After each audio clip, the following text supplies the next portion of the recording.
علامہ محمد اقبال تحریک آزادی کشمیر کے بانی ہیں۔ یہ وہ شخصیت ہیں جو سب سے پہلے کشمیر کی آزادی کے پرچم بردار تھے۔ انہیں جتنی فکر کشمیر کی تھی اتنی شاید پاکستان کی نہیں تھی۔ وہ ہمارے خونی رشتہ دار تھے۔ یہ الفاظ نامور کشمیری مورخ، محقق، نقاد اور مصنف محمد یوسف ٹینگ کے ہیں۔ ان کے بقول علامہ محمد اقبال اس وقت کشمیر کی آزادی کی بات کرتے تھے جب پاکستان بننے کا تصور بھی پیدا نہیں ہوا تھا۔ وہ محمد شیخ عبداللہ اور دیگر رہنماؤں سے پہلے کشمیر کی آزادی کی بات کرتے تھے اور کشمیری قوم کے لیے بے حد فکر مند رہتے تھے۔ جس زمانے میں اقبال پیدا ہوئے وہ مسلمانوں کے لیے بے حسی کا زمانہ تھا۔ ایک طرف 1857 کی شکست تو دوسری طرف مسلمانوں پر بغاوت کا الزام۔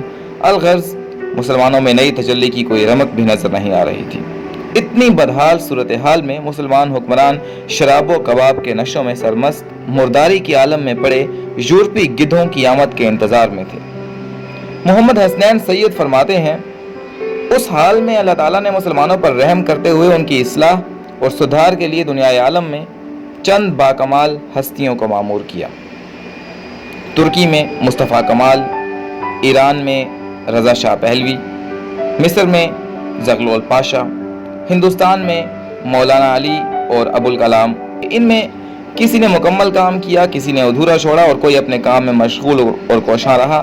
امت کی یہ اصلاح الگ الگ وطنی اور نسلی بنیادوں پر ہوئی۔ اب ضرورت ایک ایسے معمار کی تھی جو ان مختلف اینٹوں سے ابراہیمی اور مصطفی بنیادوں پر ایک نئے حصار کی تعمیر کرے۔ اللہ تعالیٰ نے ایسے کام کے لیے علامہ اقبال کو ہندوستان میں پیدا کیا۔ جہاں تک کشمیر کا تعلق ہے تو اقبال خود کشمیر النسل تھے۔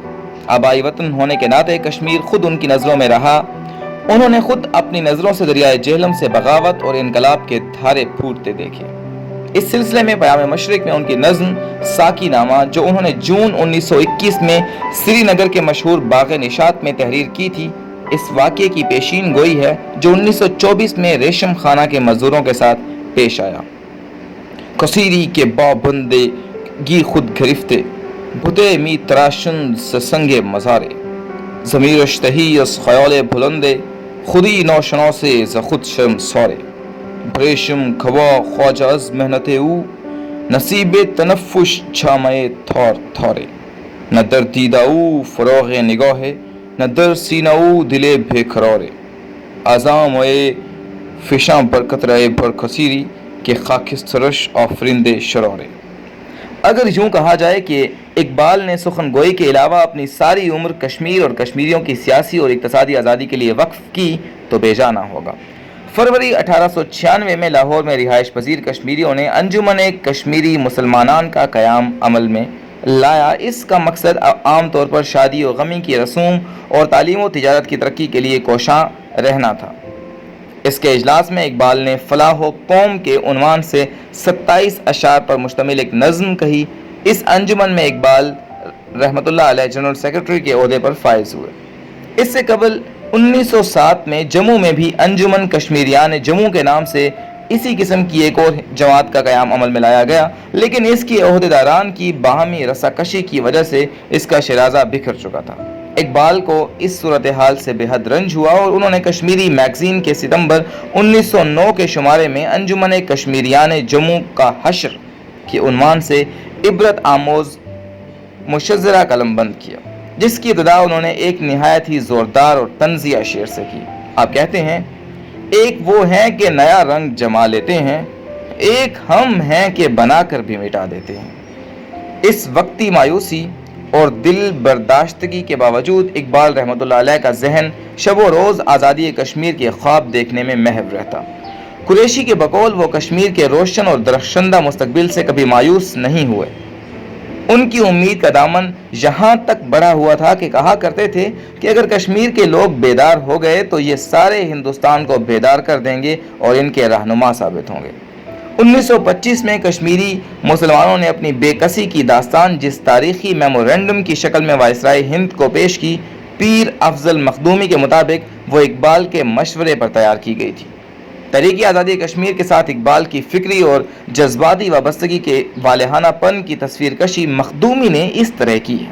آپ کہتے ہیں، کہ طالب علمی کے شوق و شنگ زمانے میں جب علامہ محمد اقبال سیالکوٹ میں اپنے آبائی وطن ہتھو سے دو چار ہوتے تھے تو ان سے حال احوال کے ساتھ جنت نظیری کے ندی نالوں اور آبشاروں کا ذکر چھیڑ کر مغموم رہتے تھے۔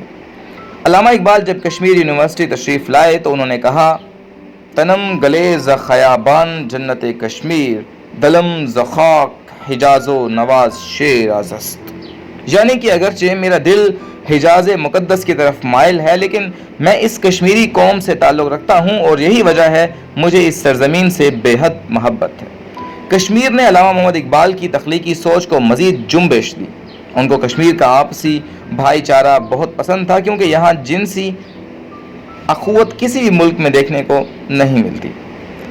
سو تدابیر کی یہ قوم یہ ہے ایک تدبیر، چشم اغیار میں برتی ہے اسی سے توقیر، در مطلب ہے اخوت کے صدف میں پنہا، مل کے دنیا میں رہو مثل حروف کشمیر۔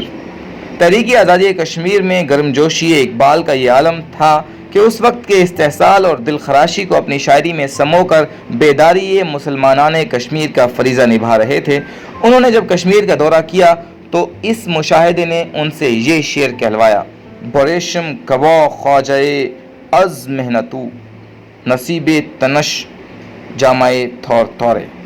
ان کا یہ احساس اتنا گہرا ہو گیا تھا کہ انہوں نے اردو میں بھی اس مضمون کی تکرار کی۔ آپ کہتے ہیں، سرما کی ہواؤں میں اریاں ہے بدن اس کا، دیتا ہے ہنر جس کا امیروں کو دوشالہ۔ جس وقت کشمیری مسلمانوں کی صدائے مجبوری بلند کرنے کے لیے تقریر کا کوئی پلیٹ فارم موجود نہیں تھا، ریاست کشمیر سے ہجرت کرنے والے کچھ دردمند مسلمانوں نے اس صدی کے آغاز میں کشمیر کانفرنس کے نام سے ایک جماعت بنائی۔ اس جماعت کے بانیوں میں علامہ محمد اقبال بھی موجود تھے اور اس کے اجلاس میں انہوں نے ایک ولولہ انگیز قطعہ پڑھا۔ آپ کہتے ہیں، پنجۂ ظلم و جہالت نے برا حال کیا، بن کے مکراز ہمیں بے پرو بال کیا، توڑ اس دست جفا کیش کو یارب جس نے روح آزادی کشمیر کو پامال کیا، روح آزادی کشمیر کو پامال کیا۔ بہت شکریہ۔ یہ ڈاکیومنٹری معلمہ ڈاکٹر الماس خانم کو محمد احسان، طالب علم شعبہ اردو سیمسٹر 8 کی جانب سے پیش کی گئی ہے۔